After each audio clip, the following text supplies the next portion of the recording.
Welcome to Inferior Gaming, where Final Fantasy is both a dirty word and a very dirty word. I'm Alan. I'm Caitlin.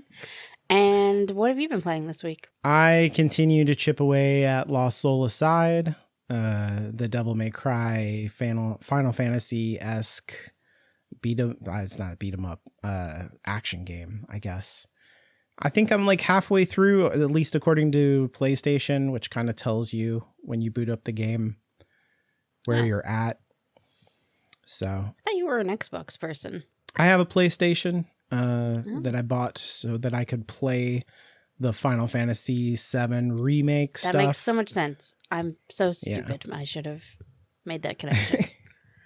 It was like around the pandemic time, and I was like, they're just never going to come to Xbox, and my life will never be complete.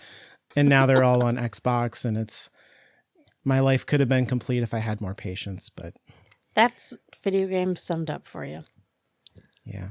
I don't regret it, though. There's so many great things on the PlayStation that I've missed out on over the years, and they're all kind of available in there. It's pretty cool to get to have all that stuff as new things to me. That makes sense. So, what have you been doing?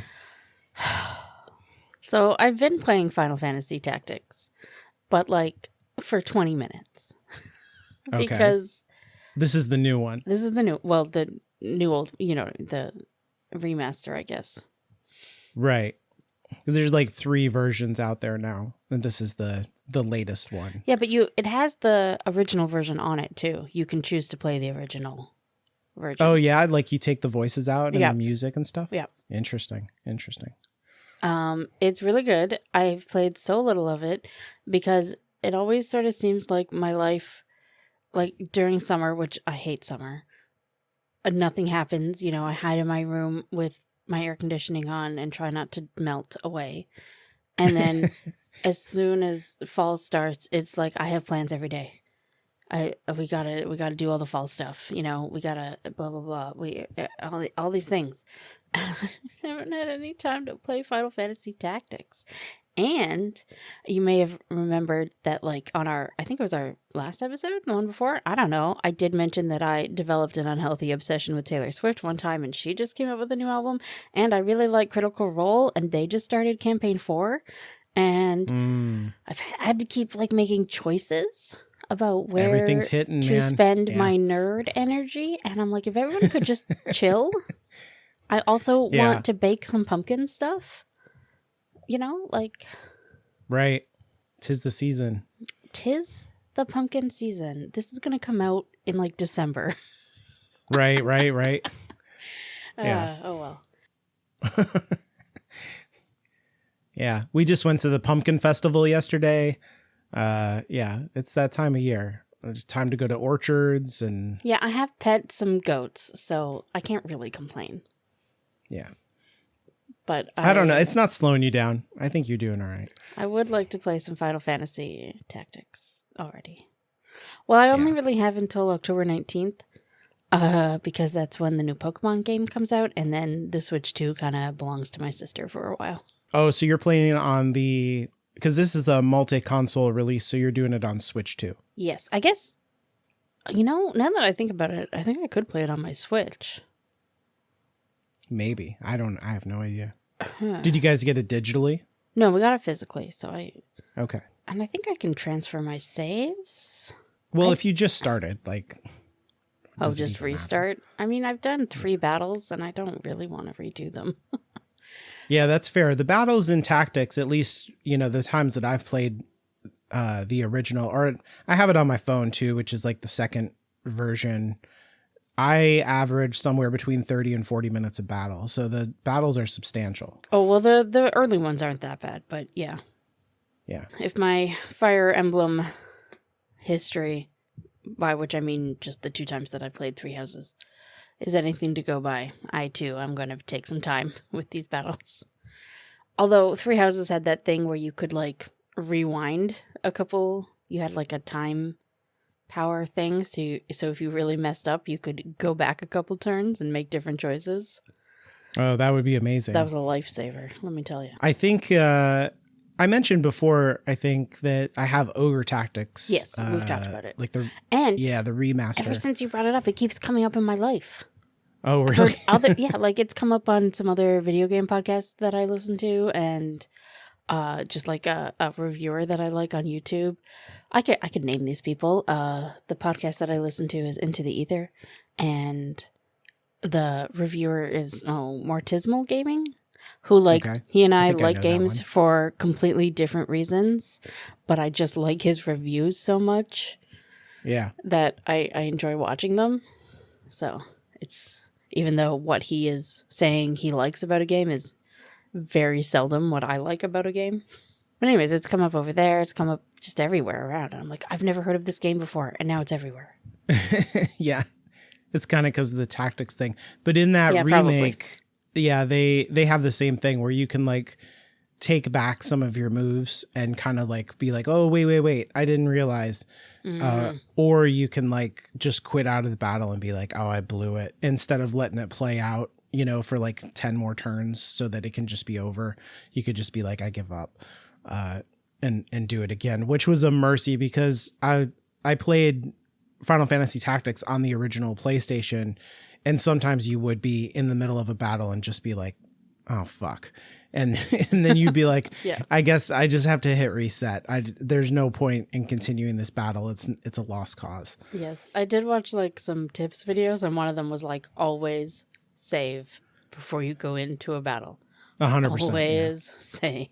You should have multiple saves so that you can go back a couple battles if you really find out you've made a disastrous choice. Yeah, that too. Yep.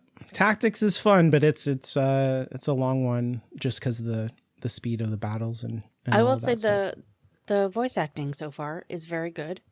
I just completely cut you off. I'm so sorry. No, I was done talking. Okay, great. I'm super interested in the voice acting because I want to know how wrong I am about everybody's name in that game. Like, yes. like I have it all in my head.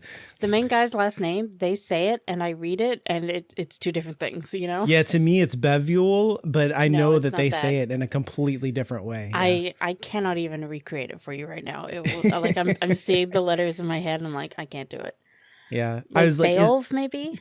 Yeah, because it's like almost Beowulf, and every time they start saying it, I'm like, Beowulf, what? And then that makes a lot of sense. I get Beowulf. That. That's like Agrias and all of them. I'm like, how do they say it? Yeah. What's the right way? But yeah, no, the voice acting is good. And they did this thing where like it said that there was going to be dynamic portraits. And I just thought it would be portraits with different like expressions, the way we see often in video games. Sure. But actually you can see the portraits like mouths moving. Like it looks like they're talking. Oh, creepy. Yeah. Like, so like a painting that can move. Yeah, but it works. I don't know. I do find myself like staring at the portraits and getting, feeling like I'm looking at characters or whatever. That's cool. Yeah. Yeah, no. It seems well done so far. So if you can you go back and forth, or do you have to like make a choice of like, I want OG tactics? You have to make a choice. Okay. And I will say the camera is still as though it was on PS1. And sometimes I'm like, why could we not just get spinning things overhead. You'd be like, there's no good way to see this. Yeah like, why could we not? Cool. Yeah, I will probably, I'm sure, not probably, I will play that game eventually, because I play I'm a fucking sucker. That's what we're going to talk about today, for Final Fantasy. So I will play it. I think there was a time in my life where I was a sucker for Final Fantasy, and then it betrayed me too much. So now I'm pickier about my Final Fantasies. Although not, like, all the mainline ones, I will always try at the very least. I will always put quite a few hours into them, even if I'm not enjoying them too much. Yeah, we kind of talked through 16 because we both got it at the same time. And I think you made it about 3/4 before you were like, I don't know what's going on and I don't care. It's not that I didn't know what, or like I understood that I still had things to find out and that sort of thing. I would say to a degree I cared about the characters, but mostly the story I didn't care. I don't. I just didn't care. Yep. I liked my time with that game. I think about it every once in a while. I'd like to go back. There's DLC that I haven't tried, so I want to go back and like kind of New Game Plus with the DLC and find out what's going on there. My thing was, it really, really, really felt like somebody at Square Enix sat down and said, man, I want to make Game of Thrones the game. It is. Yeah, it is like a very Game of Thrones-y take on Final Fantasy. And that's all I can think about when I play it, and I don't care. I don't know. I really wish that they would... I hate to be, an old gamer being overly nostalgic about the older games. And I don't think they need to go back to like turn-based or anything like that. That's, or whatever. They should do whatever they want is what I'm saying, gameplay-wise. But I really wish they would go back to just wanting to tell a story about a group of people who have an effect on each other's lives and save the world because they were a good group of friends. Mm-hmm. And maybe they felt like they had told that story and were done with it, because there are a lot of those ones. But that's what I like. I like a plucky group of heroes. Yeah. Or a broody group of heroes. But still, like, having a good growth and stuff. I don't feel like Clive was really going anywhere. It's really one man's story, and it's a dark story about brokenness, and there is some healing, but it's really like, I think it's very dark in its conclusion, and it's at odds with a lot of the themes of the wider series in exactly the ways that you're saying, especially in its ending. So. And then 15 was just like, whatever. I don't want to talk about I think it's actually. equally, it has a lot of things in common with 15 also in its ending and its darkness and kind of a take on, and we'll talk about it because we're going to talk about Final Fantasy VII and my thoughts on masculinity in Final Fantasy and the portrayal of masculinity like in these most recent games is a kind of toxic turn, I think, that men exist to be protectors and that their emotional well-being and existence should be like secondary to the protector role, that men are supposed to inhabit, and they should be kind of emotionless and cold.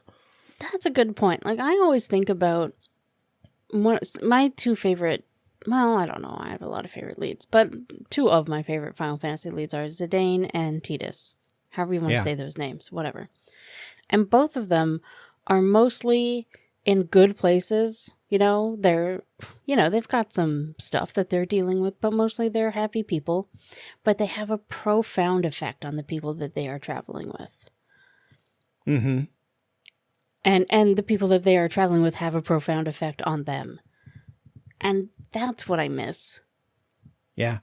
Like the brotherhood that Zidane and Vivi have, and how he that really, relationship is great. Yeah, and how he also teaches Dagger about the world and how that really inspires her to become a better leader. That's the type of stuff that I miss. Mm-hmm. I feel like every time that happens in Final Fantasy 16, then the person dies in like a Game of Thrones way. Like as soon as, there's like a brotherly connection, and then goodbye, they're dead.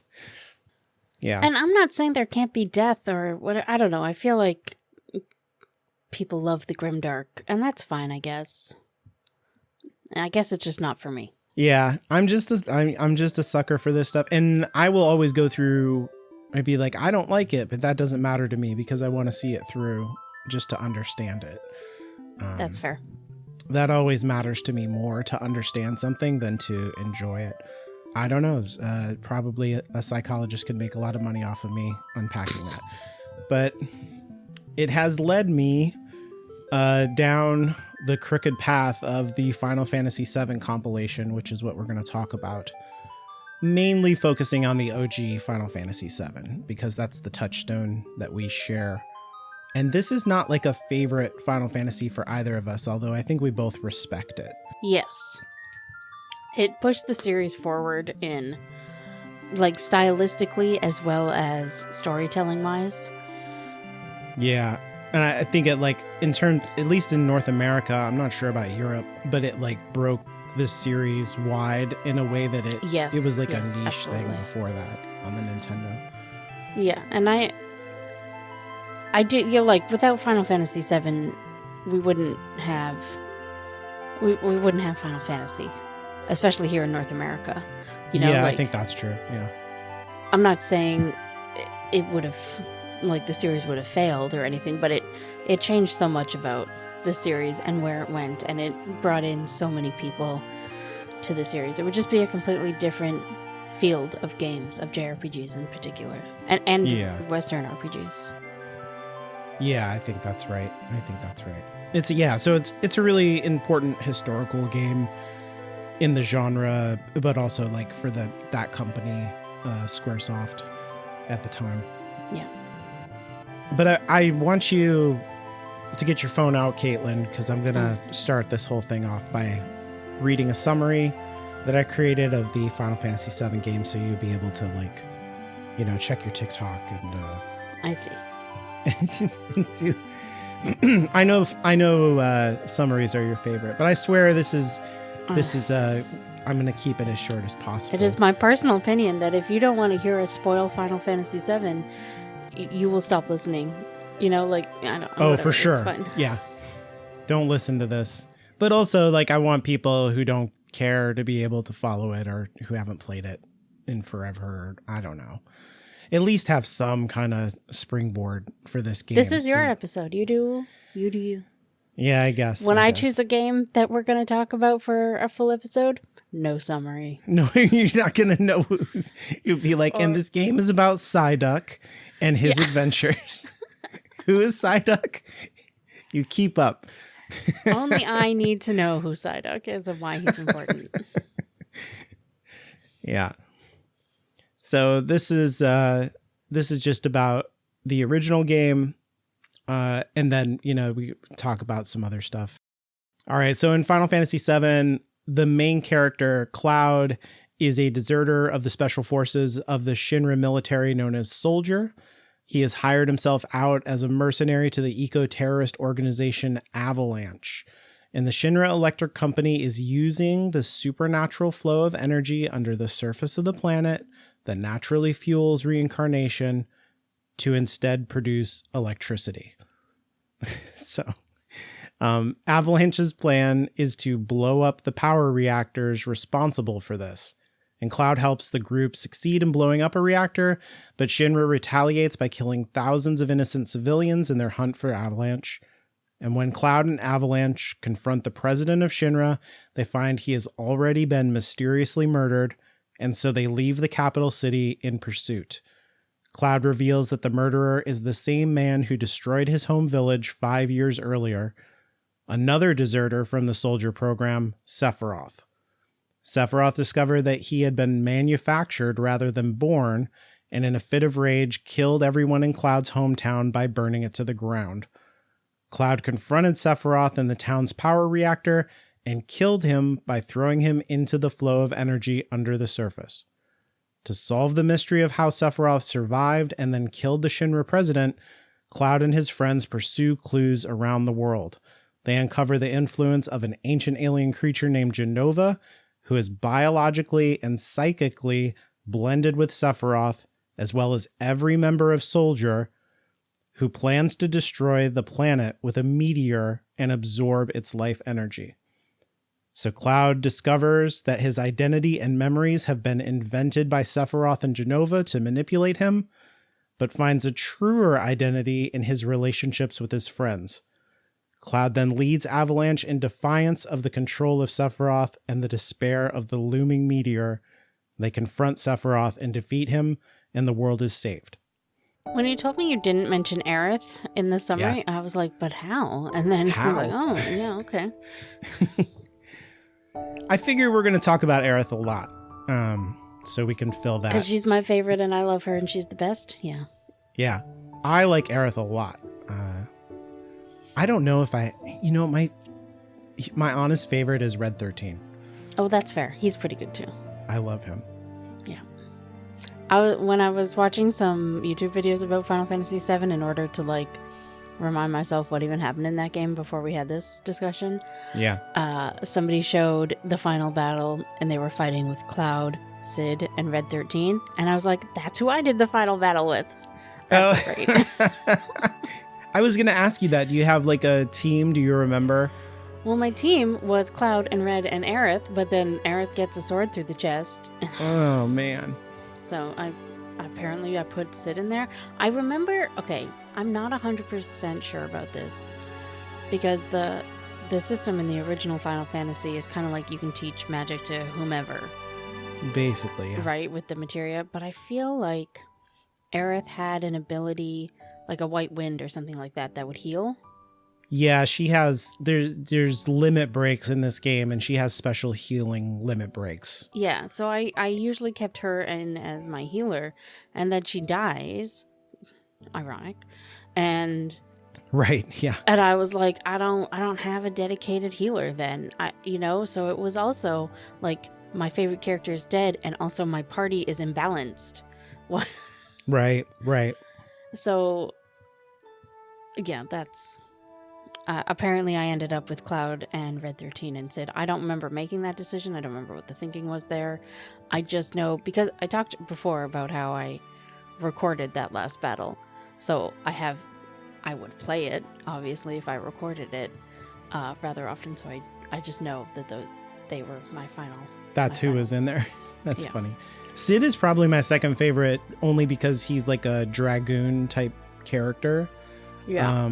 He might be tied for my second favorite with Tifa, because I'm a big nerd for monk characters who fight with their hands. Yeah, I like that. I always love them. This is going to sound, I don't know, lame, boring. I love Cloud. Cool. That's good. Yeah, I think he's a really interesting character. And I remember when I was first playing it and you find out the truth about his past, I hated it. And I thought that kind of ruined what he was. But obviously that's kind of the point, and the more that I sat with it, the more I liked it. It's devastating. Especially like the lowest moment where they lie. So a lot of this summary that I did, I explained things in a very straightforward way, but the game is full of twists and like false information, and then it's revealed that it's false, and you find out the real truth, and there's many double twists. And so at the lowest point, I think, for Cloud, he's told that he's not even a real person, that he is completely just manufactured and made up. He never even had a childhood. He's just a clone of Sephiroth, and that he was a failed clone at that. And like all these characters are running around with numbers tattooed on them, and he doesn't even have a number because they were like, oh, he's just trash. But all of that's not actually true about him. But at that point, he does believe that it's true, and that's probably his lowest moment. He like gives up on himself and actually leaves the party, which is another like pretty mechanically devastating thing in the gameplay, because you've lost Aerith, and now you've lost who is probably your primary fighter, your best like hard hitter in the group. Yeah. And it's got a really cool sword, like a really cool sword. The Buster Sword, yeah. Yeah, so he's just great. Yeah, his design is really good. I think the opening moments of the game are also maybe one of the best in all of Final Fantasy to get you like invested and excited. It has him with that giant sword riding on the top of a train. Yeah. And yeah, it's like a movie that you're watching, and then the train pulls into the station, and it seamlessly goes from a movie into the gameplay where he does like a flip off of the train and pulls his sword out, and then you go into a battle, and it's like, whoa. Yeah, and in the 90s that was crazy. It was crazy. And it's also having, playing Tactics and Trails, first chapter, Trails in the Sky, whatever. And also just thinking about the other games of that era, it does such a good job of immediately putting you in the action. You know, there's no long tutorial. There's no, you know, like when you start Final Fantasy VIII, you got to boot up your computer and read a textbook. Yeah. Yeah. Right? And right. look, I love Final Fantasy VIII, but wow, what a choice. And this one is just immediately, you are in a mission, you are blowing something up, you know, you're doing crime immediately, and you're like, yes, I am in. Yeah. It's also like super interesting because we both played other Final Fantasies before this one, which I think is important for both of our journeys, but kind of in the opposite direction, because I started with the first one and worked my way up to this one. And the other Final Fantasies, you are always part of a kind of rebel group who is resisting a kind of world dominating empire or something like that. And it's not. I would say you're not in Final Fantasy VIII, or at least you don't think you are. Oh, I mean the ones before 7. Oh, the ones before. Okay. Yeah. I thought you were talking about both of us. Carry on. No. And I think this game changes that in like a interesting way, because like it's pretty unambiguous, like they're the bad guys, you're the good guys kind of scenario. You might see this in Final Fantasy VI a little bit, because you've gotten into that game a little bit. There's like an evil empire out there, and they're trying to take over the world, and you're the only thing standing against them and like regular people. So when you start the game, like they make it pretty obvious right away that like you're a hired mercenary, and that they are an eco-terrorist group who are blowing up a civilian like electric generating facility. And you blow it up, and it like blows up people's houses and stuff in this city. And so it's kind of ambiguous. Like, are you bad, or is like who's bad and who's good? Interesting. I never had that thought. Never, not once. Yeah. I think you're forgetting that, for lack of a better term, because the term didn't exist then, but climate change was still a thing in the 90s. We all knew we were destroying the planet in the 90s. Mm-hmm. And it was very clear what metaphor they were going for right away, and I never thought we were the bad guys. Oh, yeah, 100%. I just think of groups. So I remember thinking this when I was a kid. The first time I played this, there was a group of people called the Weathermen who did stuff like this. But it was like a long time ago, and kind of like, quote unquote, forgotten by the larger, like nobody talks about that anymore. How it was like people would go out and sabotage industrial equipment where they're like building stuff in national parks or whatever in North America, or like blow up oil rigs and things like industrial sabotage type of stuff, or like, you know. Right. And it was like treated as if it was the greatest crimes in history, like they are Nazis or something. You know what I mean? Like they're, as if there was no redeeming quality to their actions at all. Just like the full force of the government came down on people who were doing this kind of stuff. And like Greenpeace, you know, like blocking people in international waters and stuff, or like harassing whaling vessels and things like that was still kind of happening in the 90s. But you're totally right that like we knew about climate change, and these guys are just like, you know, yeah, maybe we'll kill a few people, but we got to save the planet.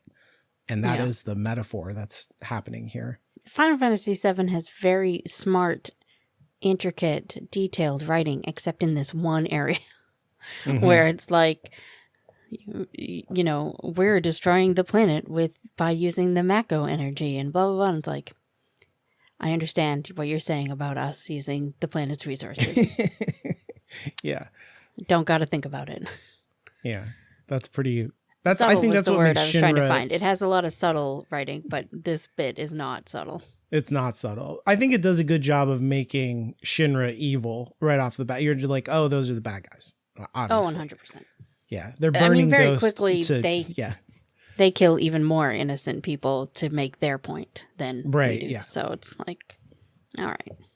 So when did you first play this Final Fantasy, the original Final Fantasy VII? I assume it was the summer I was 14. Or maybe 15. Mm-hmm. And that was after. Yeah. So I played 9, then 8, then 7. Yeah, that's a weird journey, right? Like when you play it, are you like, oh, this is like Final Fantasy 9 in this part, or? No. When I played it, I was very excited because I heard that this was the best one, and then I was very quickly disappointed. Yeah. I think for a lot of people, Final Fantasy VII was their first Final Fantasy. Yeah, that makes sense. Yeah, like in that kind of generation right there, and then. For some of them, it might even be their first JRPG, right? So it's like it holds a special place in their heart that for us, it's just like another Final Fantasy. And I want to say it's a good game. I liked it. Well, I'm sure I liked it. I just felt so differently than everybody else, and I was so hyped up about it. Yeah. And the ending really didn't help. I don't like the no, I don't like the ending. I don't like that we didn't get anything about where the world is. You know, and Advent Children and all the other sequels and prequels and stuff did not exist at that time, right? So not for a long time. Yeah. That was it. It was just they saved the world 500 years later. That's the only thing you know is 500 years later. Yeah. And we got nothing. I'm not necessarily saying it was bad writing because I do think maybe it was kind of lazy because it is a really good, like, theatrical ending, but it's not a satisfying ending, I don't find. And I think they kind of wrote themselves into a corner there. Like, it feels to me like they didn't know what to do for, like, an epilogue without telling a brand new story like Advent Children. So they just didn't do one. I compared it to Final Fantasy VI, which I had played the hell out of, and I won't spoil the ending to that, but just to say that, like, once you complete the final battle, there is a long cutscene that involves a coda to every single character, and you find out, and the interrelationships between the different characters. And it plays out in a very, like, you're like crying for the whole thing is kind of what I'm saying. Exactly. It very much wraps up the story part, like the Uber world story, but also the relationships of the characters involved in those stories that you care about. And it just doesn't do that in Final Fantasy VII. It just ends. Yeah. And I think they did something similar with Final Fantasy VIII, but then they gave us something at the very end. You know, like, they almost leave you in question of whether or not Squall lived. But if you watch till the end of the credits, then you get your confirmation that he did. Mm-hmm. You know, and I think that was a better way because it still keeps the mood of, I see what you're saying. Of the not 100% wrapped up ending that they wanted to go for there. But you still get the satisfaction of knowing. Well, there's this thing in Final Fantasy VII where Sephiroth is calling down the meteor to destroy the world, and Aerith is calling on the spell called Holy to resist the meteor or destroy it. And these are both, like, in the previous Final Fantasy games, these are end game devastating spells that are, like, important, powerful spells in the lore of Final Fantasy starting in the first game. And Final Fantasy IV also has its plot revolves around Meteor to some degree. So, like, these are recurring ideas in the series anyway. But, like, that holy spell is mysterious in the game, and you don't understand, like, how it's going to work. And there are various hints sprinkled throughout the story that, like, Holy is going to fix, like, the planet is like an organism. That's how it's described in its own right. that it doesn't exist for human habitation, right? We live on the planet and we are part of it, but as far as the planet's concerned, it is its own thing. And if humans are getting out of line and threatening its existence, it's willing to get rid of humans for its continued survival.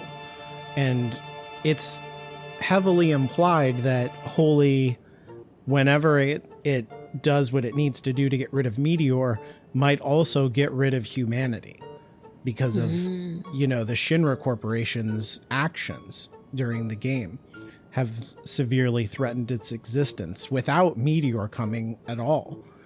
And so it's ambiguous at the end. Did the humans survive? And when you fast forward 500 years in the future, we don't see any humans. Yeah. So you don't know what happened. Like you said, Advent Children happens many years later, and you know, in that continuity, people survived. So I guess they survived. Do you prefer the idea that humans did not survive? I think I've gone back and forth on this. I think when I was younger, I was like, oh, that's a good ending because people suck and civilization is bad, actually. I think you just summed up why I don't like that. Yeah. And the older I've gotten, I've been like, that's a little bit irresponsible. It's a little bit the way that I think people now are like, the world is doomed. Climate change is inevitable. There's nothing we can do. We might as well just like crank the AC up, and it's too bad we're going extinct. That's really an irresponsible, stupid attitude, I think. Yes. And I'm glad that the story doesn't go in that direction, you know, given the larger compilation. Yeah. So the first time that I played this game, I didn't have a PlayStation because I was still in high school and it had no control over, you know, owning a system or whatever. I had a Super Nintendo and I had Final Fantasy VI, and I was a huge Final Fantasy nerd. And I rode on a school bus with another kid who was like, you've probably never heard of Final Fantasy, but I'm playing Final Fantasy VII, and it's the coolest game that's ever existed. And I was like, I know Final Fantasy, and we talked about it, and he was like, oh, you played 6? So, like, does that explain about, like, Sephiroth's childhood? And I was like, I don't know what you're talking about. But that's not how how these games work. Me and this kid got into it, and we're talking and everything. We kind of know each other. We're in the same clubs and stuff, and he's not like my favorite person, but he's okay. Yeah, sometimes you just find the nerds you have, even if they're not your first choice. Exactly right. Yeah, the nerd I had was this kid, and so eventually he wants to talk to somebody about it, but nobody will talk to him. No one cares about this thing, and so he's like, "I'm gonna loan you my PlayStation so you can play it." He had already beaten amazing, very important nerd friend, even if you didn't like him. Right. So he gives it to me. I don't have a lot of, like, we've talked about it a little bit, but he was pretty good about not telling me stuff. Except that I would play it and then we would talk about it on the bus, and then he would just like spoil the next thing that's going to happen all the way through the fucking game. So like that is my first experience. It was infuriating. He's like, oh, you're about to get to the part where you meet Aerith. And I was like, who's that? And on and on and on until it was like, oh, you're about to get to the part where Aerith dies. And I was like, son of a bitch. So that sucked. Eventually we'll talk about another Final Fantasy game, Final Fantasy IV, where I made probably the most meaningful childhood friendship around that game to me. I haven't played that one though, so that's going to be like next year. Yeah, way in the future. You got to give me time. Yeah, that's an important game to me, mainly because of that friendship and not so much the game itself. Although the game is like, I cherish it, but I understand that, like, you know, it's a. I am very excited to play that one. I did just buy it on the Steam Autumn sale. Oh, cool! The Pixel remaster. Not the. I went with the remake. We talked about this. Yeah, there's like a 3D version. Yeah, I was really debating between the two, and I did some research, and pretty much everybody confirmed that the story was the same, but uh, I, I went with the remake or whatever, the 3D remake, because Liam O'Brien voice acts one of the characters, and as I said at the beginning, I'm a big fan of Critical Role, and I was like, that'll be fun. I love Liam. He's great. So I've that never was played that the version. decision cincher. Yeah, Is that a sentence? I don't know. Anyways, yeah, I know that's what you mean. that. It cinched your decision. I get it. Yeah. Yeah. Yeah. I've never played that version. I'm curious. I'm curious about it. But the point being, I've had this very close friend who honestly meant the world to me. And we moved with no notice. I did not get to say goodbye to this friend. Across the country, thousands of miles, before the internet existed, before we could like text each other, or nothing like that existed. And we wrote like physical letters for a little while, but it's a difficult thing to sustain. Yeah. When you're a junior high kid going into high school on both ends of that deal. But we made a road trip back to that town around the time that Final Fantasy VII was out. And like I said, our friendship kind of started around, spending the night on weekends, staying up all night playing Final Fantasy II, or Final Fantasy IV, whatever. It was 2 in North America. Right. And so that was like a cornerstone of our friendship. And when I was up there, we did get to play Final Fantasy VII together for a while, and that meant a lot to me. And when I think about this game, I think about that moment. That makes sense. That's nice. Yeah. And especially in a game that's kind of like about friendship so much, and its importance and your identity and all of those kind of things. I don't know. There's something about that really resonates to me with this world. So I'm glad that got to be a part of my experience and not just this insufferable nerd on the bus slowly spoiling the game for me every step of the way. Yeah. I mean, I guess it's nice that he was excited to have someone to talk to, but yeah. But you did mention that the movie Advent Children happens after this. I wanted to have a little lightning round because there are many, many parts of this story that get spun out into other games, experiences. I don't know what to call all of them. I wanted to see Final Fantasy Wider World. Yeah, or Final Fantasy VII Wider World. It's like called the Compilation. It probably has a name. I don't know. I think it's the Compilation. Final Fantasy VII Compilation. But I wanted to take your temperature and see how much of this we've both touched. Okay. You're going to be more than me. Right, yeah. Shock. So like lightning round, just yes or no, like Advent Children. Yes. Okay. Yes, for me too. There's different versions of that movie, but we've both seen the movie. Last Order. Don't even know what that one is. Nice.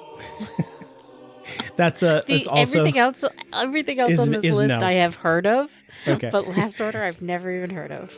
That's also an animated movie that kind of portrays a character that we haven't talked about, Zack, who is important to Cloud's survival after killing Sephiroth and his identity going into the game. So this is like kind of 5 minutes before the game starts type of animated feature that eventually becomes like packaged in with Advent Children.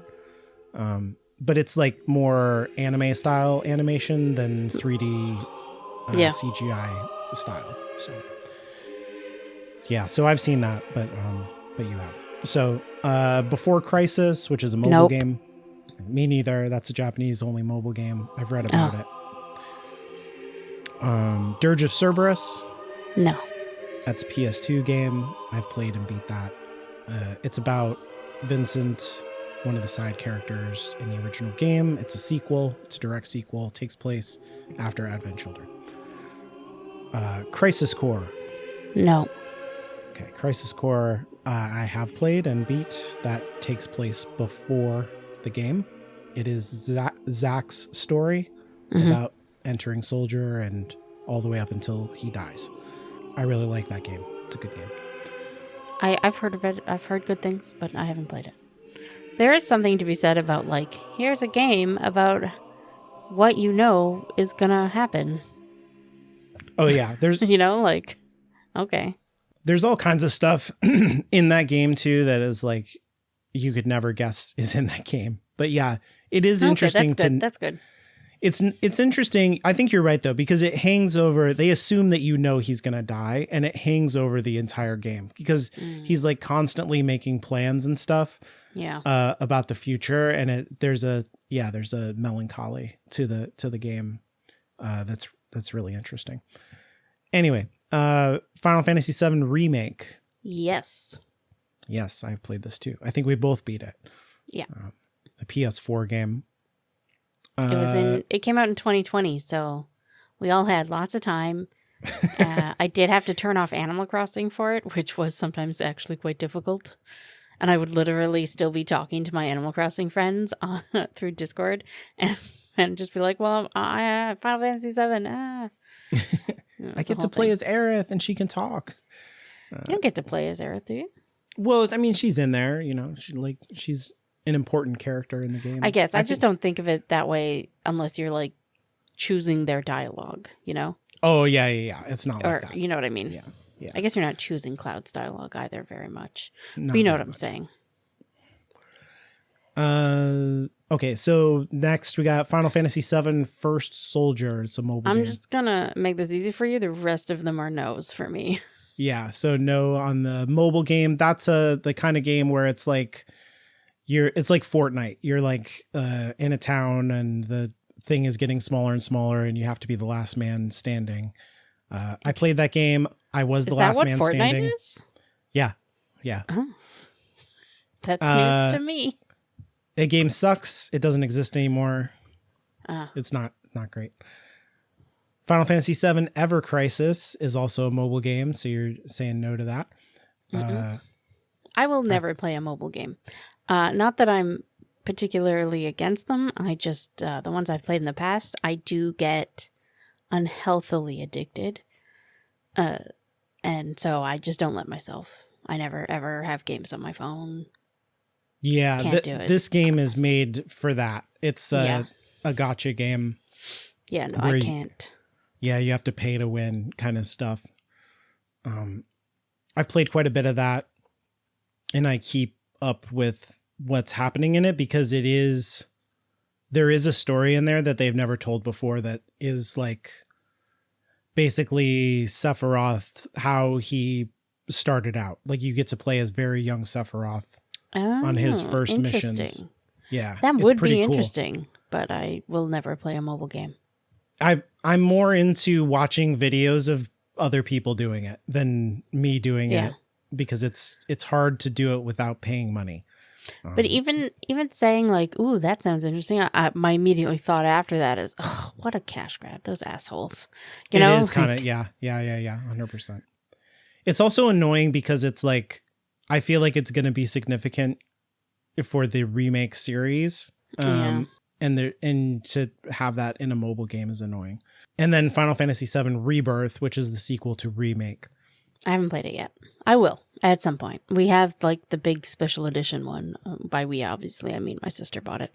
I didn't even realize she did until I saw this like 4-inch Final Fantasy VII thing in her room. And I was like, what is this? What is that? Like it comes with an art book or something or what?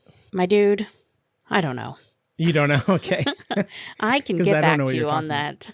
Okay. Yeah, that continues the story. They broke it up. They broke up the original story into 3 parts and this is the middle part. I will say for Aerith lovers, this is the Aerith game. She's so But then she dies at the end, Alan. She's so fucking cool. I don't know that that's true, but she's so fucking cool and powerful and amazing and like the final battle, oh man, it's so good. I will I probably have to replay the first remake because I was watching some videos on it to prepare for this, and I was like, "Oh, I've forgotten some of this." I don't remember this. Yeah, it's so complicated. It was 5 years ago. Yeah. Yes. No. I'll at this point I'll probably just wait till it's all out, right? Yeah. I think that might be the way to do it. And the third one is going to be out soon, from what they're saying, in the next 2 years at least. So it's already playable. We are going to jump ahead because I want to ask you, what are your thoughts on the R name for the third one? So I think there are two strong possibilities. The more likely possibility is reunion, because it's remake, rebirth. So I've heard that they fucked it with that because they just remade either Dirge of Cerberus or Crisis Core and called that reunion. Oh, Crisis Core. Is Crisis Core reunion? Yeah, I don't know. I don't remember that. Maybe they did. I was Googling about this because you wrote it here in the notes. Mm-hmm. The name hasn't been released yet. And I literally, in our document here, wrote, if they don't use reunion, what are they even doing? And then I Googled, and then I just sort of looked up what other people were thinking because I was like, I'm so right. Everybody has to agree with me. Yeah. And basically Reddit was like, they can't. The other team used it. So.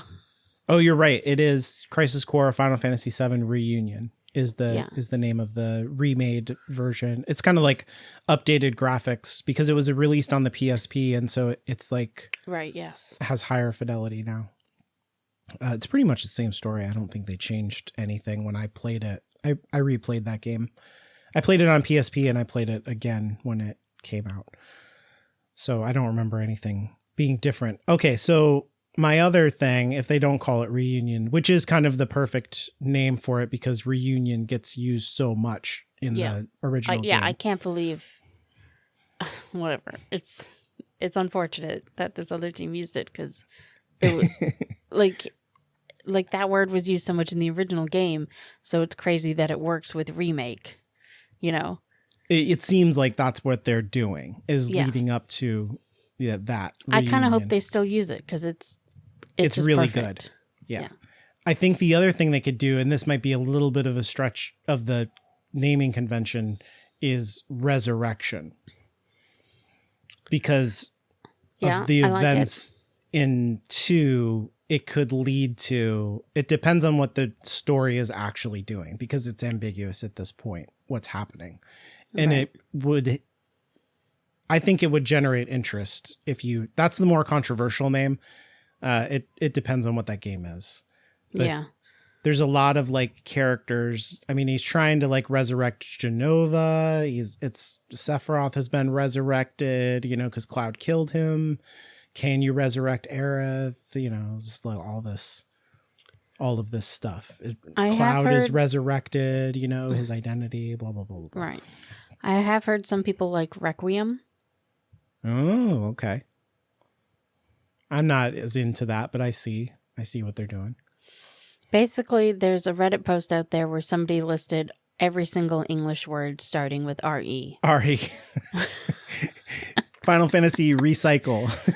Because nerds are going to nerd, right? Yeah. Recycle would be funny. Do that, actually. Would be hilarious. I mean, I think it would have worked better for the second one, but that's good. Yeah. It depends on what they're doing. So Final Fantasy VII Rebirth is like, is there a multiverse? Is the big question when we're done with that game, or is this just like a straight up retelling? It's not clear. It's not clear if these games are a sequel or a remake. That's what's not clear. They might all be taking place after the events of the Advent Children, and in a multiverse kind of sense. And like maybe Aerith and Sephiroth are the people from the OG game, is like a theory that has a lot of support based on what happens. Having only played the first one, so having very incomplete information, I would say that makes sense for Sephiroth, and especially makes sense for how they used Sephiroth in that first one. Yeah. think it makes less sense for Aerith just because she didn't know what was going on? No, that's right. I think that's right. And then the more you play in the second game, it's like, is Cloud crazy? You know, because Cloud has all these episodes, right, where he seems to go crazy and he's being controlled by Jenova and Sephiroth. But there's also, like, is Aerith crazy? Because she's saying things that don't make sense and seem like she's getting outside influence by who? By maybe herself in the other, you know, like, life, like Omni Aerith out there, you know, like the Aerith in the live stream Aerith. You know what I mean? Like, you are intriguing me about this game. Yeah. So I don't have time for cool. that right now, Alan. There's no answers, so it would be worth waiting until that you can play right through. Right. I think. I never played the DLC for the first. Like, I never played the Yuffie stuff that came with the DLC on Remake, so I may as well just replay from the beginning. The Yuffie stuff, I will say, plays into. I don't think it's necessary. It's the. I know short it's answer, not necessary, but like at this point, I may as well, right? Yeah, sure. Like wait until the third game is out and then just do it all. So, in the sequel, Dirge of Cerberus, you find out that there is like even more experimental monstrosities buried underneath the city of Midgar. Yuffie. And that's what Yuffie is doing. In the DLC, she accidentally goes down there and lets all those monstrosities out early. So she like lets the Dirge of Cerberus characters out before the Dirge of Cerberus game happens, if that makes any sense at all. Interesting. It's kind of interesting. I think those characters are dumb. I never really enjoyed Yuffie. I don't think I ever put her in my party. Mm-hmm. Because I was never worried about like creating the best party so much as I was worried about having my favorite characters in the party. Yeah, we play the same way. It's the same thing. I do enjoy her in the DLC and in the I haven't seen modern she's day. I haven't seen this modern take on Yuffie at all, so who knows? She's maybe funny. I will like her. She is not an optional character. Like in the original game, you could not have her, and that's not the case. Yeah. When I was watching like a story sum up of the original Final Fantasy VII, it like I always thought, like I knew that Yuffie was optional, but I always thought Vincent was too. And then we were going into his background, and I was like, oh, he must not be optional because I forgot about all of that. Oh no, I think you don't have to have him. You could miss all that stuff. Oh. In the original game, yeah. Yeah, but his lore is like essential to understanding what's happening. Yeah, for sure. Yeah. You don't know, like, if you don't have that stuff, you think that like Sephiroth, his mother and father are exactly who he says they are, and they are not. His mother is just a person, and he's not. He's just an experiment. He's not an ancient or any of that stuff. And that's kind of what Dirge of Cerberus is about. It goes through Vincent's backstory and all that stuff, and then the consequences of it. But I don't know. It goes into a bunch of bullshit too. So I don't know. I don't think anybody ever cares because it ends on a cliffhanger, and it seems like nobody's interested in picking up that whole thing. Anyway. Who knows? Yep. There's even books and stuff, and like I've never read those books, and I don't know. All of it feeds into this remake, though. It seems like they're synthesizing all of the other stuff that people haven't been into these remade games, and it's going to be kind of the definitive version of the story. Well, I mean, I think the first game is the definitive version of the story, but sure. Yeah. I get what you mean. But yeah, there's with all this multiverse stuff, it also makes me question of like how much of all the cameos and fan service stuff of these extremely popular characters over the years are they trying to pull in? Like, is Sora gonna show up that would be hilarious to me if he shows up in the Final Fantasy VII Part 3 remake. I mean, the tone of those games are so different. Yeah, it would be absurd. But I mean, Final Fantasy does like to embrace the absurdity sometimes, but like not end game Final Fantasy VII. Maybe in the first one that would have worked, because there's goofy stuff in the first one, but once you get into the end game, and I guess probably Rebirth has some goofy stuff. Oh yeah, there's really goofy stuff. In there. But I like the goofy stuff. That's what. No, I do too. Yeah, you need it. That's what you I'm need there it for. To. I don't think I want the world breaking. Here's Sora with a keyblade. I would be like, wait, don't do this. I know you in Tactics you can recruit Cloud, and yes. I really want to make sure I do that. And I know that they got the remake actor for it, so that's fun. Oh, for the voice, interesting. Yeah. At this point, I just don't know if they're telling a story or just making a product to make as much money as possible. Like I mean, you know, all of these like illusion or like cameos and other things. I get that it's fun and everything, and I like it as a fan. It seems like it's pissing off some people who just want there to be like updated graphics version, a very, very pretty turn-based Final Fantasy VII remake. It's pissing them off. And then there's other people who are like, I don't care about this. It's convoluted science fiction nonsense, who are mad. And then there's like a very small slice of people who are like me that are like, wow, maybe this is a continuation of the same story and it's super interesting and I want to see where it goes. That's interesting. I would have been happy if they had just done a remake, you know, and not done anything different with it. I mean, I probably still would have played the first one and then just stopped. But I do really like this idea that a remake can do something different. And I love in the first one, they have those shadowy guys. Yeah, the guys in the black robes. Yeah, who, well, you just described Final Fantasy or Kingdom Hearts, but you know what I mean. Right. They're actually part of Organization 13. Caitlin. Exactly. Yeah. So, no, that's what I'm saying. And I thought that was like a funny way to imply that the whole time when they were making the game, they wanted to do something different. You know, they wanted to write something different. They wanted to have fun with it.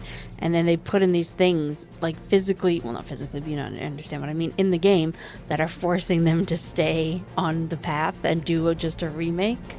Oh, you're talking about the ghosts in the remake thing. The ghosty looking things. Okay. Yeah, the ghosty looking things. Yeah. That becomes a bigger thing, in the second one. I assume. Yeah. But I thought that was hilarious. I agree. Yeah. Yeah, because there's a whole thing about fate, and they're like, yes. Yeah. And things happen that are like, quote unquote, wrong. And then those things like undo it and make it the way that it was in the original game. Yeah. So like, for example, at one point, one of the major characters, Barrett, dies. Yeah. And those ghosts like rewind time and make it so that he does not die, and like heal he gets shot in the chest or something, and they heal that and he's not dead. And it's like, what does this mean? What and like one of the other characters lives, right. Biggs or Wedge, right? I forget which one. Yeah, at the end, yeah. Yeah, and then they kill him off, right? Right. Yeah, they do. That's right. Yeah, they kill him later. So there's that, and I just thought that was like hilarious way to have in the game this idea that the developers were like wanting to do something different with it, wanting to see something different, but like, no, we have to do a remake. Yeah. Almost as if the fans are in there as ghosts being like, no, you can't do that. Yeah. But then at the end of remake, I swear there's a bit where they're like looking off into the distance, you know, when they're leaving Midgard, and basically saying, you know, from here on out, anything can happen. You know, we go out there, things can change. That's correct. And it really seemed like a message from the developers that they were saying, like, you got this one, but actually next time we're going to do something different. Yeah, and I think that pays off, in the second one. Not right away, but they at the end, because you fight Sephiroth and you're like, what is happening? Right? Yeah, because, yeah, exactly. And I would have been okay with that, because I get that a good portion of the people playing this game, they like it for the fan service. Yeah, you want to fight Sephiroth because it's cool. Yeah. And you want to hear One Winged Angel, because of course you do. Of course.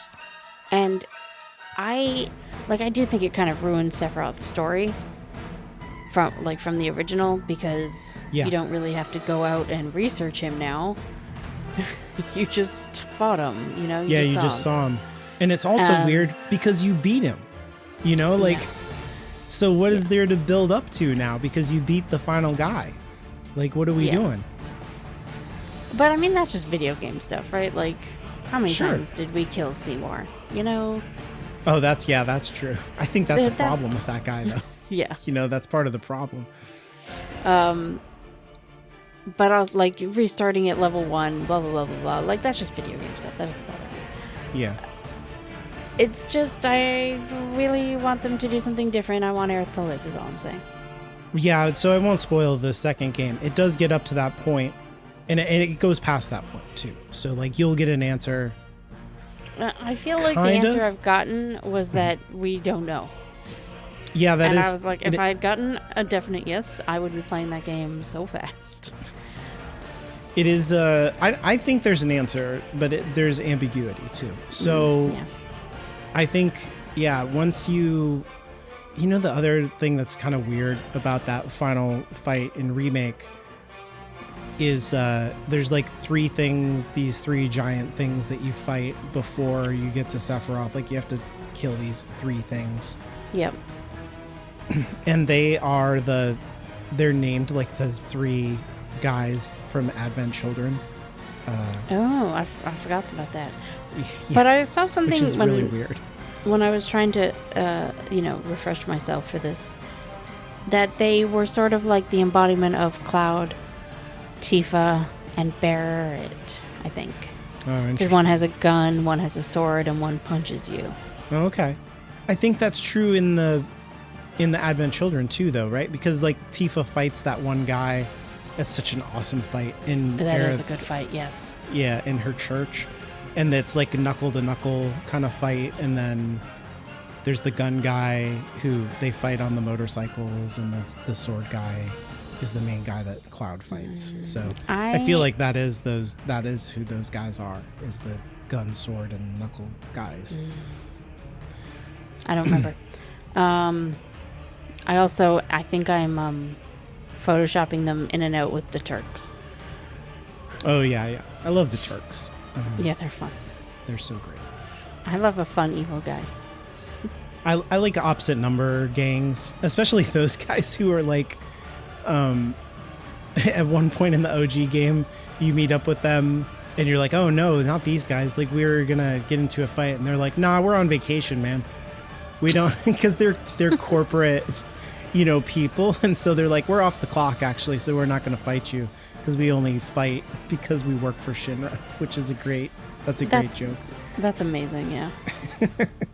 That's one of my favorite things in the game. But yeah, it's I think when you beat that first game and they say that like anything can happen, that does there are things that change in the second game, and it doesn't undo them. And all kinds of crazy shit starts to happen that's like connects it to other crazy to me. Probably for other people are like, this is barely anything.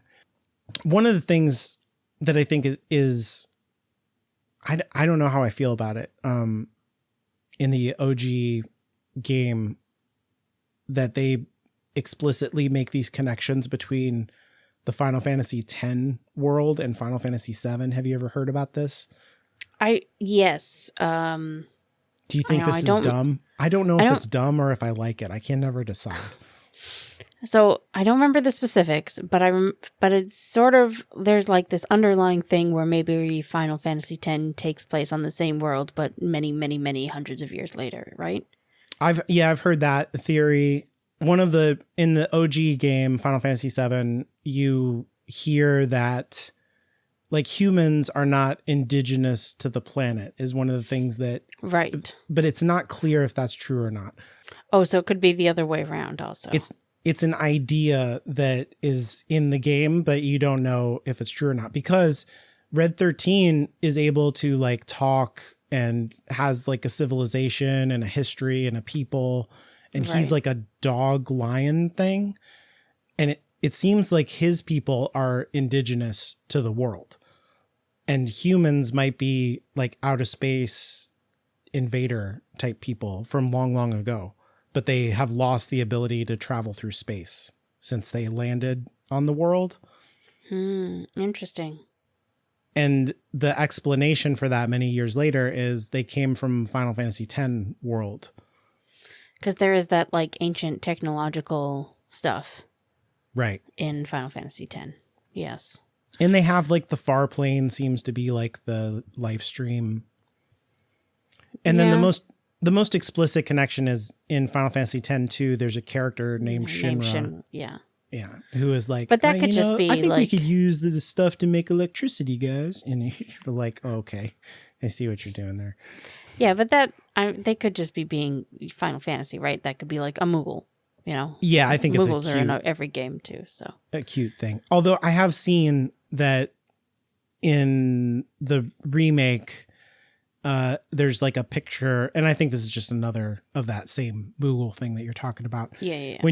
When you go through the Shinra headquarters, there's yes. the portrait, and it has like Shinra from Final Fantasy X2 in a like founders of the Shinra company portrait.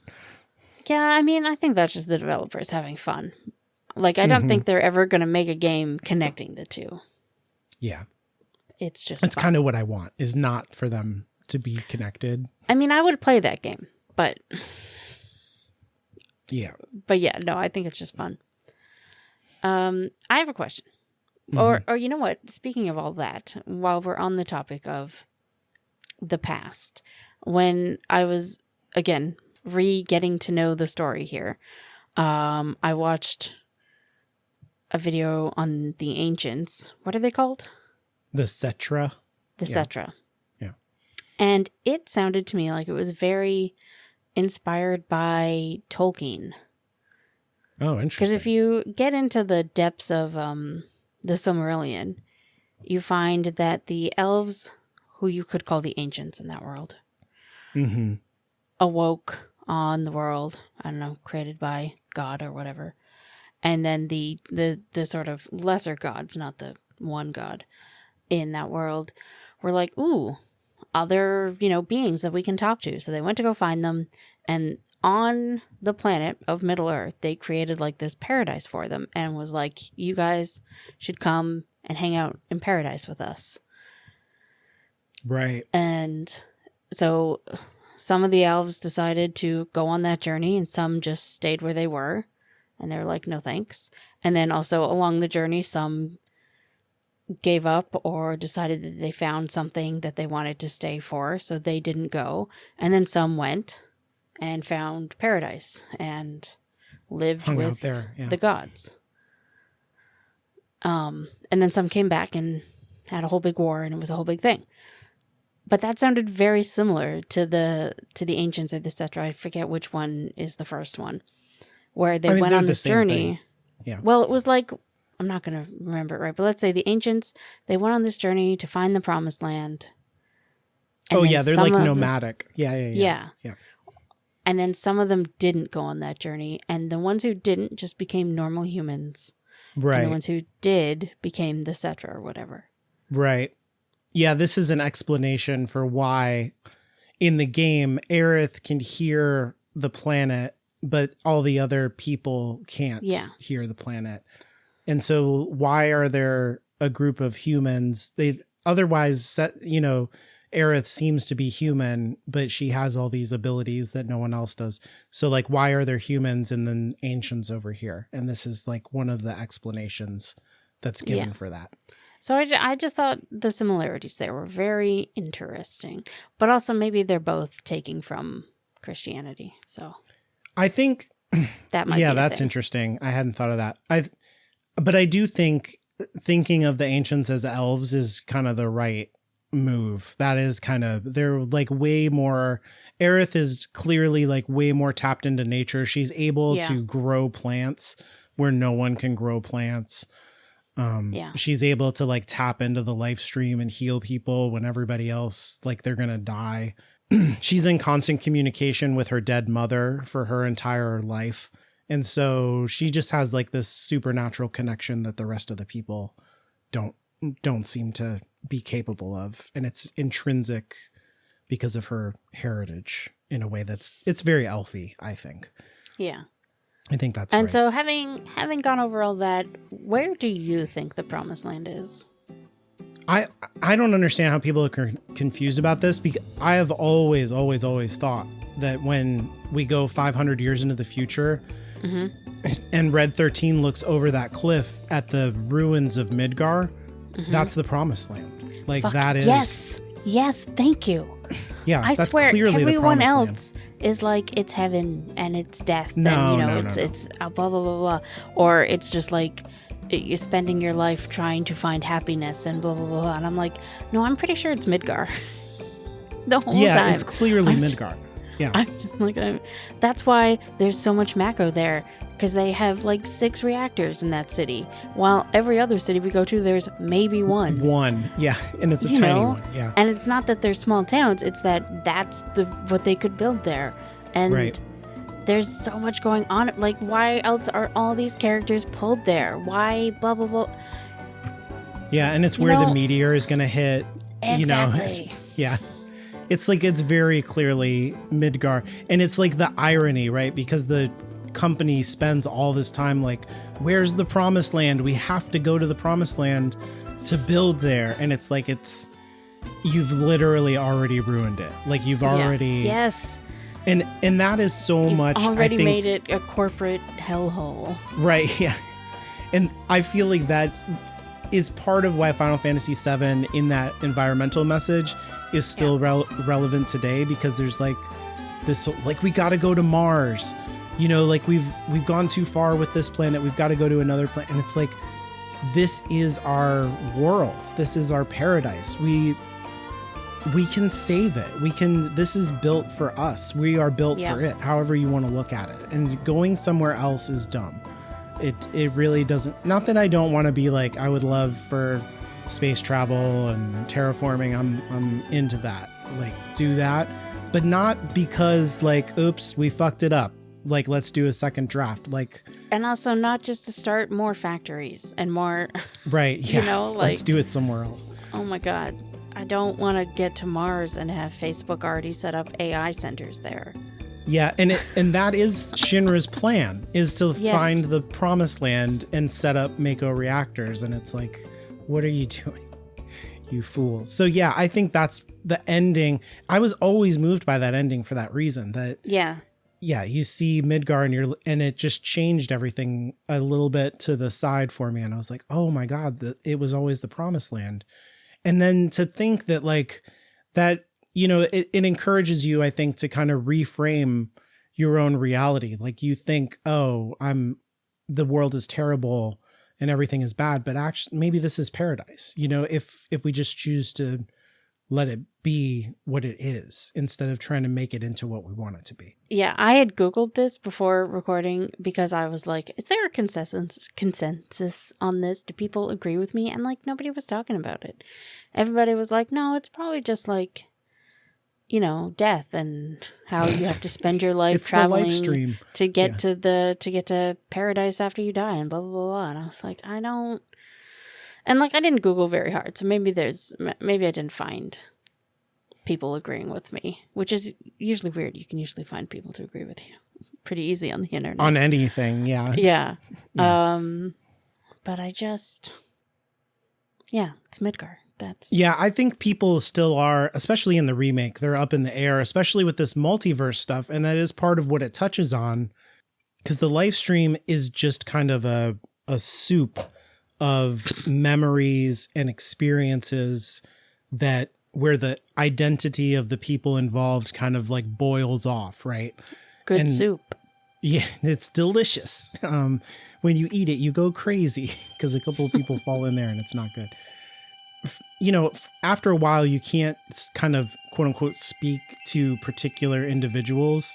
It seems to me that like someone dies and then their energy enters, it rejoins the life stream, and then eventually energy leaves the life stream and someone is born. But there's not a conservation of energy there because it's like when the person dies, they're bringing all their memories and experience into the life stream. And that's like extra quote unquote energy that's brought in there. It's like new things. So the life stream is like growing and growing is kind of what I'm saying, because of all the experiences of all the people over time.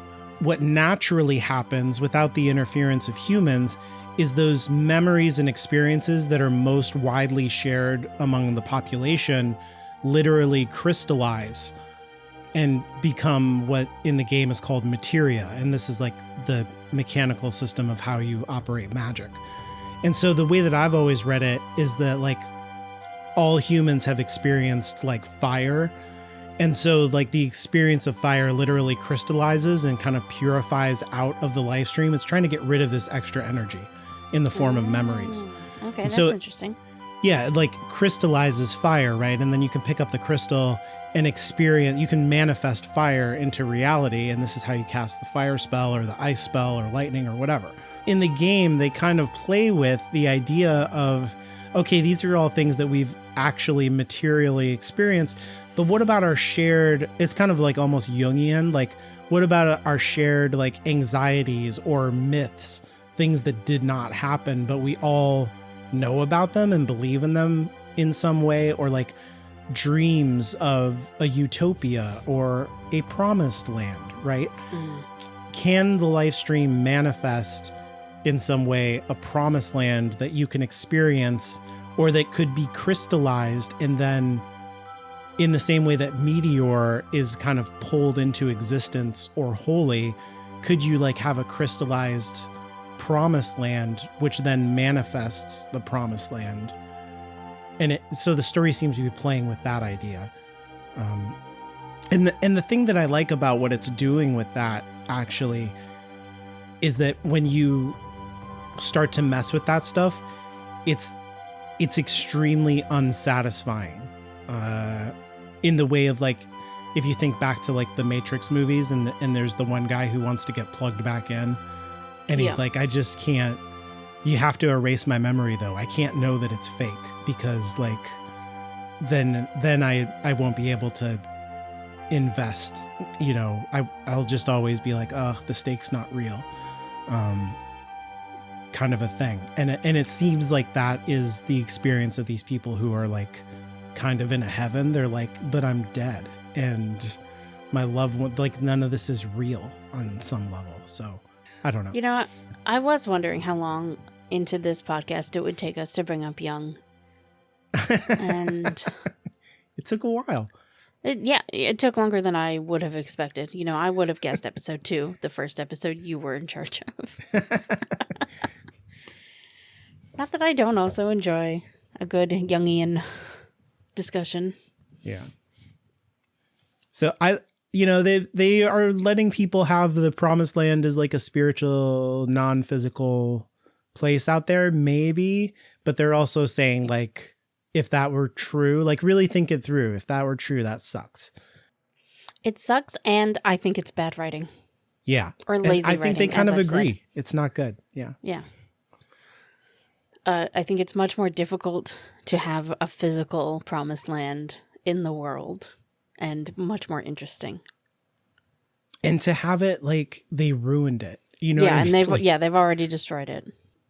Yeah, so I don't know. I don't know. I kind of hope, like I said, that this is the definitive. Like, I guess what I want is for them to stop. They make this third game. And they don't make more Final Fantasy VII stuff. I have heard that Rebirth sold a lot less than Remake. Yeah. And that, like, I understand that video games take a lot of time and effort to make, but there was 4 years in between those games that were originally all one story. So it's not like it's a sequel. It's the same, it's supposed to be the same game. So you lose a lot of people just because it's been so long. Time-wise, And yeah. other games have come out, there's a lot of games out there now. I face this problem every day. And it's like, who are the games for, right? Because it's kind of what you said, that if they just kind of made it a prettier version of the original thing, I think a lot of the original players would be pretty interested in that and would have bought it and played it. I don't know if it would have appealed to a newer, trying to bring a lot of new people into the fold, but this seems to make no one happy. It's definitely making them money, and it's somehow a cash cow, and it's a thing that they are interested in. I don't know if they're ever gonna let it stop. Well, I don't know if it still is making the money, is what I mean, or at least as much, because Rebirth sold so much less. So I've heard. I've not done any looking into that myself. I think that's right. Right. So much less than Remake. So I mean, as long as it's making the money, they're gonna keep doing it. But do you think there are any other Final Fantasies they should remake?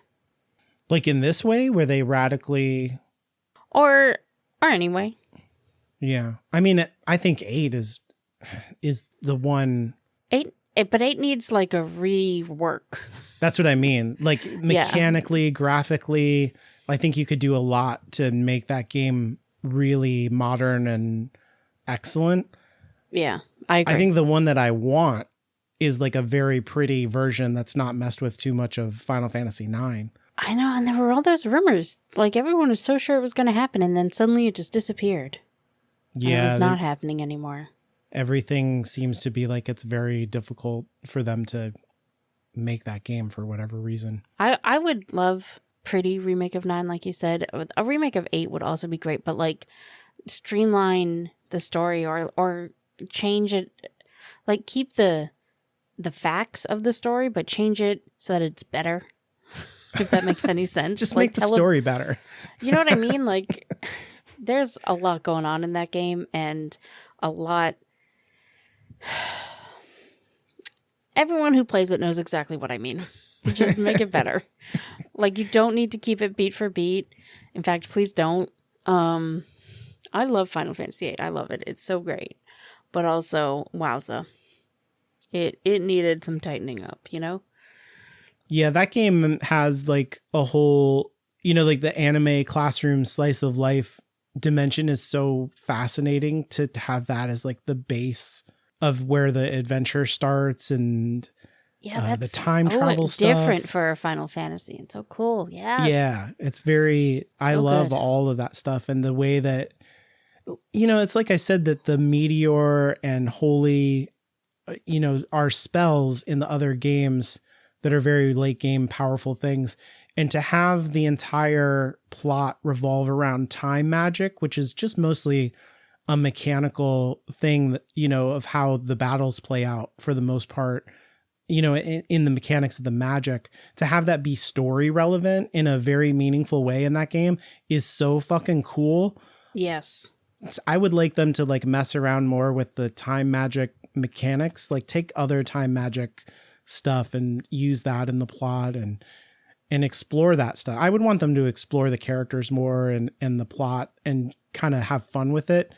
But I feel like nobody wants that kind of shit. Like I like that Final Fantasy VII's adaptation is different than the original material, but I feel like anytime adaptations deviate from the original material, people lose their minds and they're like, this is bad. I'm always a little bit baffled. Still there. Go play the original then. Exactly. Like, I get, but also, I don't know. I do get just wanting a pretty modern day graphics version of your favorite game. Like that makes sense. I get it. I would kill for a remake of Legend of Dragoon, which isn't even my favorite game, right? It's just the one that got me into games. Yeah. But that's not Final Fantasy. It's not even Square. I have heard that I don't want to say too much here. I know in an interview or something, I can write down Japanese names sometimes and remember them. But do I ever? No. One of the creator dudes was asked about remaking Final Fantasy VI, and he said that it would basically be impossible because it's so big of a game. They'd have to do like 6 installments of it. Well, what the hell? That's crazy. Like it would just take too long. It would be too much because you go. I don't know that. I don't know. Oh what yeah, he the story actually is said. wild. Yeah. Yeah, he just said it would be too big of a game to do in modern graphics. Sure. But then somebody did bring up doing like a pixel remake, like an HD pixel remake they could do. And the guy who has been doing the Dragon Quest pixel remakes, he said he would be interested in spearheading that project. Oh, okay. I see what you mean. Where you can switch off. It was kind of like what you're talking about with tactics, where you can switch off between like, here's the remake version or the OG version. Maybe, yeah. But like a brand new game, but Sure. but still done with pixels, but modern, and hopefully voice acting. Voices would be interesting in that game because the game plays with having voices in it a little bit. Yeah. MIDI, musical human voice things that nobody talks, but Kefka has a laugh. The opera has like a weird human voice, on a Casio MIDI player kind of thing going on. And I feel like Kefka deserves to have a voice, He's so crazy. Yeah. Like he would be such a good character. I mean, he is a good character, but you know what I mean, a voiced one. That game is the most open-ended, open world out of all of the Final Fantasy games. So I can see what he means by, if you tried to do it in a modern version, the difficulty would be that like at a certain point in that game, you can beat the game with one character if you really wanted to. And like, you just have one person as your whole party, or you can have whatever you want. You can have everybody, or you can have whatever. And there's a lot of characters in that game. Yeah, he just said with all the characters and how big the world is, it would basically be impossible to do in modern graphics. Yeah.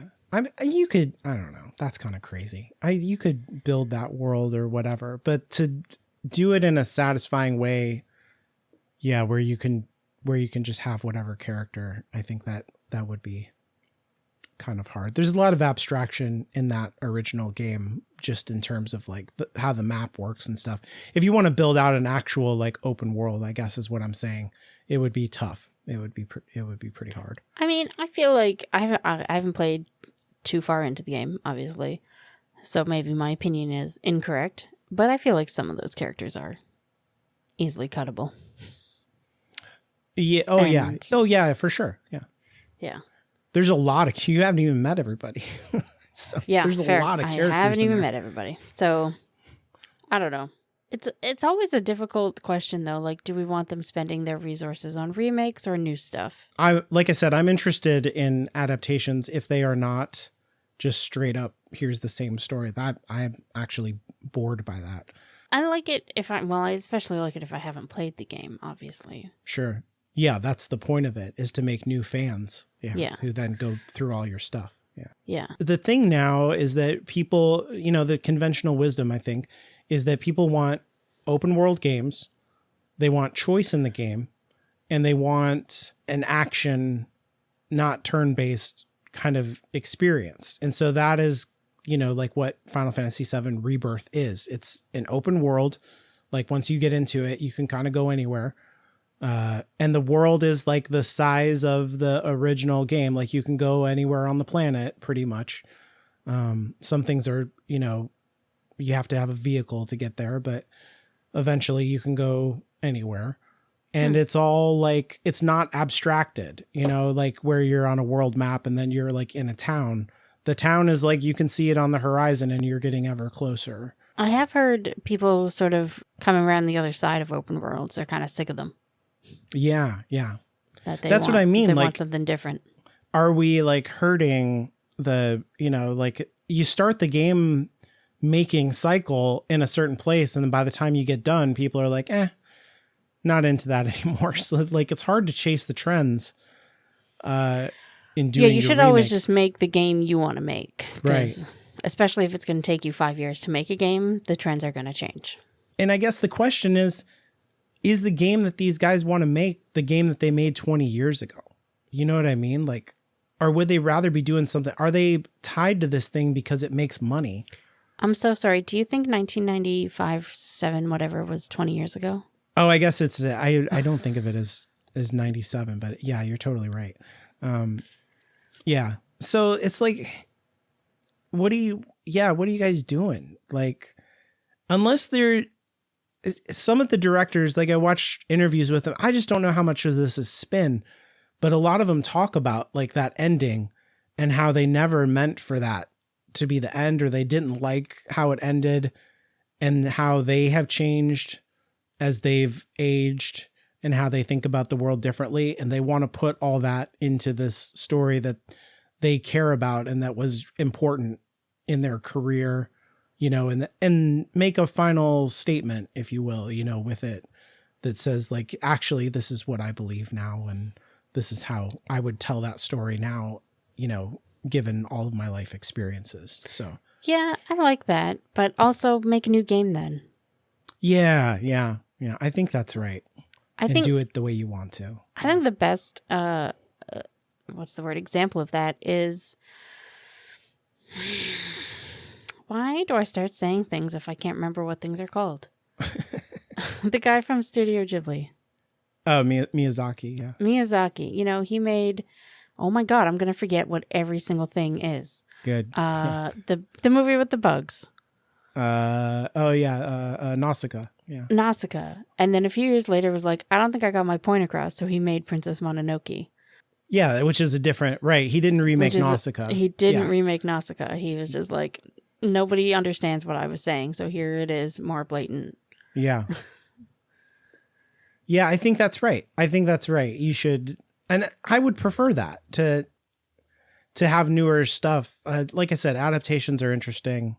I'm into that whole thing, but at the same time, getting fresh stuff out there is cooler. That's another thing with Final Fantasy 15 and 16. I don't feel like they are, and even like 12 kind of, and I don't remember enough about 13, but probably that one too. They've stopped like going cerebral with it. Like the characters aren't questioning existence anymore. They're not. It's not even that they're not fighting God anymore. It's that God isn't playing into it at all. Creation isn't there. There's no longer this story about the planet is worth saving and so are you. Mm-hmm. It's just politics. Yeah. And prophecies. And I'm like, or we could decide that humanity is worth it. We could go on a journey where we discover that humanity is worth it. Yeah, or that you, deserve to be a part of it. I feel like that's kind of a messaging that the world could use right now. Yeah, it's true. I've played through, like 13 has 3 parts. I've played through all those parts. The ending of that is also kind of grimdark. I think there's a unity to 13, 15, and 16 in their, like, they're very pessimistic about all of that stuff. Yeah. Yeah, it's interesting because, like, I think all of these games, of course, are called Final Fantasy, and it's like, why are you saying that? And in the early games, there is an answer to that question. And I think it's here in 7, at least in the original game, why is it the Final Fantasy? There is a finality to what happens, and the world is irrevocably changed. And in the later games, maybe that's true, but in a way that is like doom infused. Yeah, and it's not even like the other games that I'm talking, like 7, 8, and 9 are bummers. Well, 9 less so. Well, a little bit. But they all have this like hope in them. 16 had like 0 hope. And 15 had some hope and then like systematically squashed it, I thought. There is like a coda to 16 that is like, everything, it was all worth it, and it's everything is good now. But you don't, or at least I never saw, like the characters never come to that conclusion on their own. Like that's what Cloud needed in 7, right? Like he needed to find his reason for himself to fight against Jenova and Sephiroth using him to decide that, you know, pulling himself out of that darkness at the end was worth it.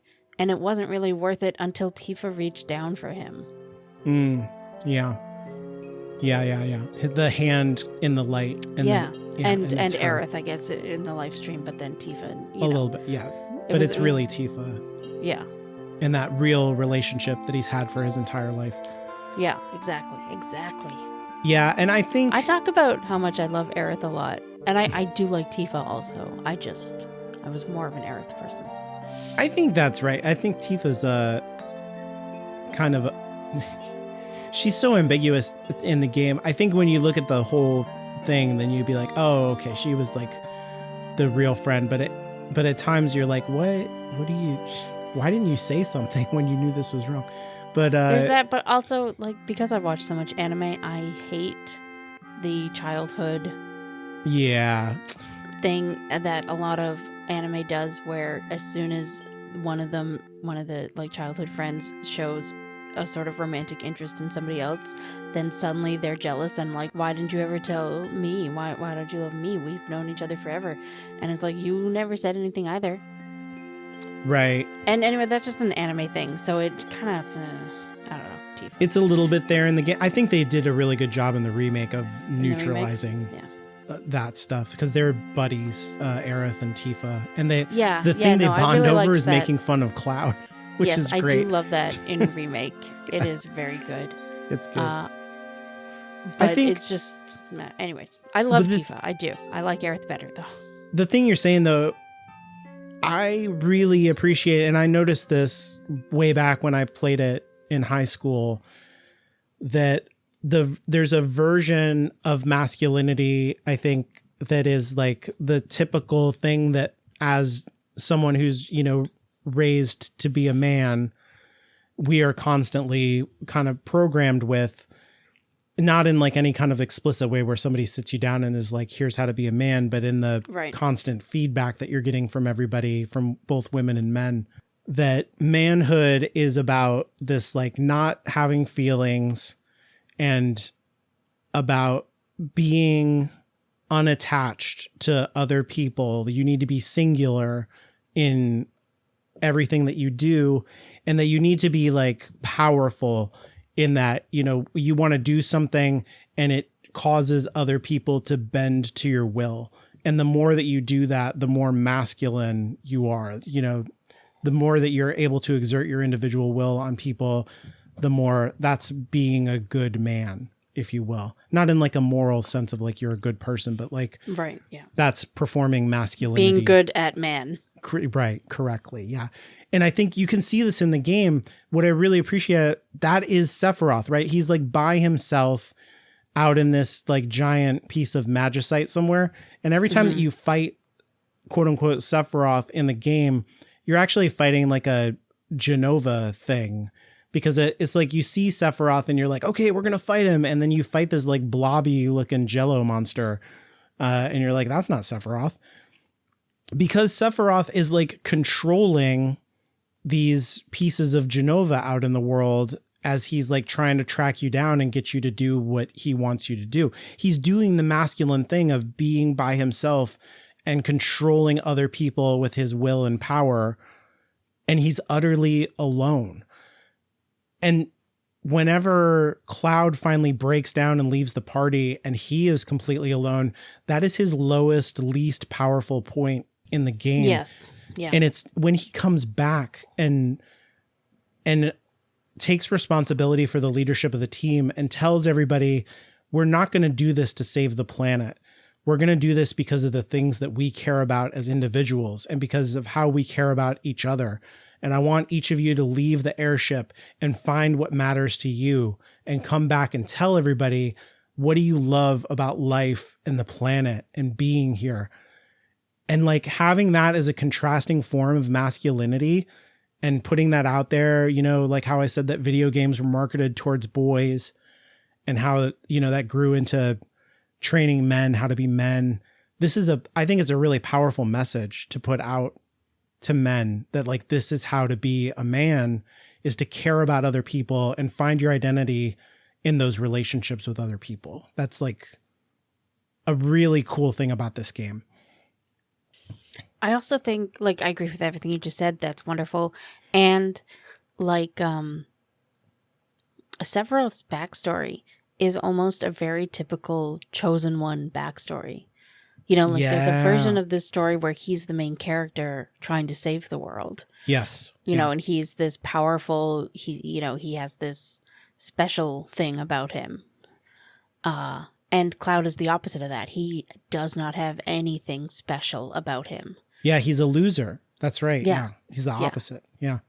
And I really like that. Okay, so this reminds me of like, so that I don't like theory crafting and stuff like that, but I'm going to make this prediction, you know, this will be out there for posterity, and eventually the third game will come out. And what I want in this adaptation is actually that, because we're getting all this stuff from the gacha game Ever Crisis about Sephiroth's backstory, and it's pretty interesting because it is saying the thing that you're saying, but it's like Jenova whispering in his ear, like, you're the chosen one. You're my baby boy. Only you can save the world, and you have to do it alone, and all this stuff. And that's the kind of thing that he's also telling Cloud of, like, you need to leave these people behind in the remake game, and you need to like come with me, and we need to we need to rejoin.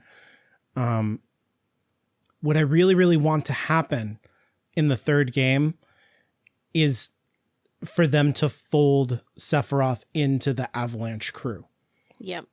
And I haven't even played Rebirth, but as you were describing that, I was like, yeah, Sephiroth, switch sides. That'd be great. Switch sides. And so now the final battle is not against that like angel thing. It's like against this like dark fate and Jenova and like the ghosty guy things out there and all of that. I don't know what, but like, or maybe it is like another version of Sephiroth and you've got your version of Sephiroth, whatever. But you fold in, instead of like defeating the enemy, which is still kind of like the masculine overpowering, it's the friendship. It's the changing the relationship. That would be super, super interesting and satisfying. Yeah. And I think would bring a conclusion to this story in a way that like Advent Children kind of leaves it where it's like, as long as anybody remembers Sephiroth, he can always come back, which sucks. I really like that. I always think it's so satisfying, and other Final Fantasy games have done this really well, where somebody you fought a bunch who's really much stronger than you switches sides, and then you get them on your side. It's so cool. Yeah. It's so good. And yeah, I'm 100% in for that. Who knows, though? Yeah. Who knows, indeed. Well, we have been talking for a really long time about this. Yeah. And honestly, Final Fantasy VII, we could talk for so much longer, especially if I had played the game recently. But Alan did not. He gave me a week's warning about this, so I did my best. Maybe even less. Maybe, yeah, no, it was definitely less. I guess, you know what? If you want to contact us, please tell me your thoughts on the Promised Land. I'm really curious. And also about this Sephiroth and Cloud best friends theory. Oh my God. That's where the sequels go. They like start a coffee shop. Oh my God. Yeah, forget best friends. They need to make out. It's no longer Tifa versus Aerith. There you go. Yeah. Love the one you're with. Yeah. She's dead. We have each other, Sephiroth. I'm sure the fan fiction is out there. Oh, yeah. Oh, yeah. I want that so hard. I want them to beat Jenova by looking into each other's eyes. Yeah. And we both have big swords. Right. He would be like, you remember when we fought in the Mako reactor? You penetrated me. Yeah. Amazing. That was our first time. Yeah. I love this. I love this so much. I want it so bad. Yeah. And then they can go and live in Midgard, the Promised Land, forever together and happy. Yeah. That was the real Promised Land all along. Boy. Never mind. I'm not going to say what I was going to say. We can have a little bit of dignity here at the end. Yeah, so please tell us what you think about, I don't know, Final Fantasy VII and everything, but most especially tell me that we're right about the Promised Land. And you can do so on Blue Sky at Inferior Gaming. And if you want, you can follow just me on Blue Sky at Inferior Caitlin. You can send your emails to inferiorgamingpod@gmail.com, or you can go to our contact page at hollowedgroundmedia.com and scroll to the bottom, fill out the form. And remember, Cloud and Sephiroth have the biggest swords.